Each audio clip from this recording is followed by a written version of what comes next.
بسم اللہ الرحمن الرحیم۔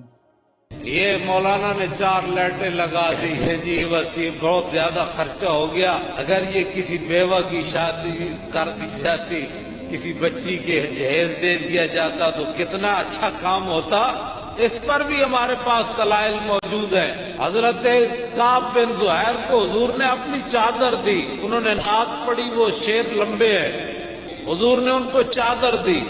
جب حضرت امیر معاویہ کا دور آیا تو آپ نے حضرت کعب بن زہیر کو کہا کہ 10,000 روپے لے لو، یہ چادر رسول اللہ کی دے دو۔ نسبت کو ہٹا کر میں بات کرنے لگا ہوں، مارکیٹ میں اس کی چادر کی کتنی قیمت ہوگی؟ 100-200۔ امیر معاویہ کتنا خرید رہے ہیں؟ کعب بن زہیر نے کہا یہ چادر میں نہیں دیتا۔ جب آپ دنیا سے چلے گئے تو آپ نے ان کی اولاد سے 20,000 درہم کی وہ چادر خریدی۔ تو امیر معاویہ پر کسی صحابی نے فتویٰ نہیں لگایا کہ یہ فضول خرچی کیوں کر رہے ہو؟ امیر معاویہ خود صحابی ہیں اور 100 روپے کی چادر کو 10,000 خرچ کر رہے ہیں، یہ فضول خرچی نہیں؟ کئی شادیاں ہو سکتی تھی بچیوں کی، لیکن وہ سمجھتے تھے کہ یہ چادر عام نہیں ہے، اس کی نسبت امام الانبیاء سے۔ یہ تو طیبہ کی محبت کا اثر ہے، ورنہ کون روتا ہے لپٹ کر در و دیوار کے ساتھ؟ 100 والی چادر کو 20,000 کی کون خریدتا ہے؟ یہ نسبت کو خریدا جا رہا۔ یہ 4 لائٹوں بھی لوگوں کو پریشان کر جاتی ہیں۔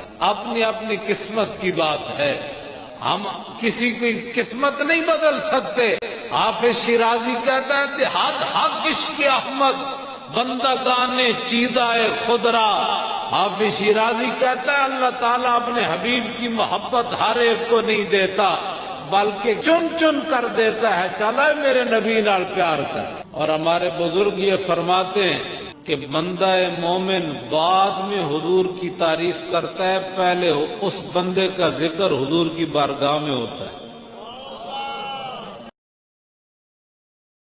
تو شاہ خوبا تو جانے جانا ہے، چہر الکتاب تیرا نہ بن سکی ہے نہ بن سکے گا، مثال تیری جواب تیرا۔